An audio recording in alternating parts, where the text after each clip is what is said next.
Man, this is why we can't have nice things. This is why we can't have nice things. A couple of weeks ago, an inquiry report was released in the UK that showed over 250,000 young girls were brutally and severely abused. Now, you might ask, who did this abuse? Yep, you're right, Muslims. Now, there's a 220-page document that you can download and read online, and it shows different things like the testimonies of the victims, testimonies by whistleblowers, the demographics and culture, and it also shows the influence of Islam. So we're just not going to have that conversation. How does Islam come in all of this? Muslims, blah, blah, blah, blah, blah, blah. Guys, we all know what the scumbag Muhammad did. We all know what he taught. We all know that the Mag claimed to be the best of men. Did anyone forget about the 250,000 British women raped and abused by Pakistani grooming gangs? Seemed like it was hot in the news for a week and everyone forgot. My goodness. My goodness. I was held down by the men as they each took turns. This is a victim. I was held down by the men and they each took turns. Guys, this was really sad. This is really sad. And here's a picture of some of these scumbags. You can make your own conclusions over here. This is really sad.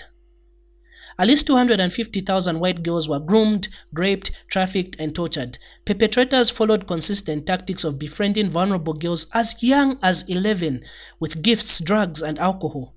My goodness. UK institutions including the police, social services, schools, the NHS. My goodness, I just scanned the NHS. Anyway, these mugs did nothing because of political correctness and they were afraid of being called racist. How ridiculous that girls are being abused, and because I don't want to be called racist, I don't want to be called Islamophobic, I'll turn a blind eye. Anyway, majority of these were Muslim Pakistani gangs. Of course, we had Somalia, Muslim Iran, Syria, Turkey, other Muslim origins. This is just sad, man. This is just sad. 250 young girls? Now, I can already hear some people saying maybe these are just false numbers. Maybe some of them were lying. And let's look at what the statistics show. When it comes to such issues, approximately 2 to 10% will be reported as false. There'll be girls that will be lying. This means that 90% of the time, if a girl says she was sexually abused, she's actually telling the truth. You don't like these numbers, don't argue with me, argue with statistics. Let's look at what the NIH says, the National Institutes of Health. So these guys did a study and it showed that about 6% of the cases they had were false allegations. This meant that over 94% of the cases they had were actually women telling the truth. And this led to interesting situations, the Me Too movement, hashtag believe all women.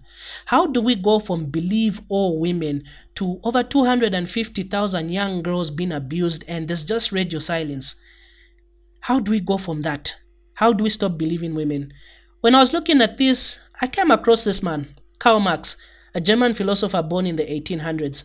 Now, this man had various theories, and I know I'm going to butcher them, but he had one theory on economic class divisions, and the man postulates that society is divided by the bourgeois, the high class, the factory owners, and the laborers, the low class, the workers.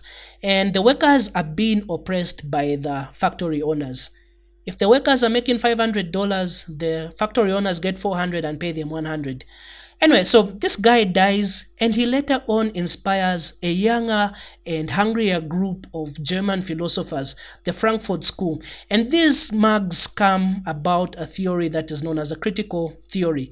It has got a bunch of different theories in it. In this case, we're more interested in the critical race theory, but it just postulates something similar. Society is divided into two groups. You've got the oppressors and you've got the oppressed. Now, this thing has massively entered media, politics, and how we view society today. It's more of a triangle where everyone is a victim. Women are victims to men. But what happens if you're a black man? Well, a white woman is oppressing you. Well, a white woman is oppressed by a white man. Well, a white man is oppressed by a white Christian man. Well, a white Christian man is oppressed by a white Christian man that is rich. At the end of the day, everyone is a victim according to this theory. Now, if this feels a little bit far-fetched, let's see this in society. Well, remember when George Floyd died? Hashtag defund the police. Hashtag Black Lives Matter. It was this whole fiasco that happened. Now, what happens if roles are replaced? What happens if a white girl is unalived by a black man? Are we still going to see the hashtag all lives matter, hashtag white lives matter? Nope, that is not the case. There'll be radio silence, because it's coming back to this whole thing. What happens? A white woman is oppressing a black man. So even if that black man does something evil to a white woman, well, there's just radio silence. Another man was killed in the UK by a brown immigrant. The police went after the man and he died. There were no matches. There are no matches. So this actually makes sense. This makes sense how we go from believe all women.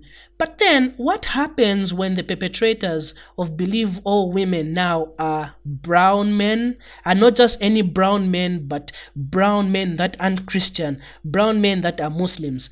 I mean, this is why Muslims do all sorts of things and, Islam means peace, blah, blah, blah, blah, blah, blah. And we forget the evil that these mugs do.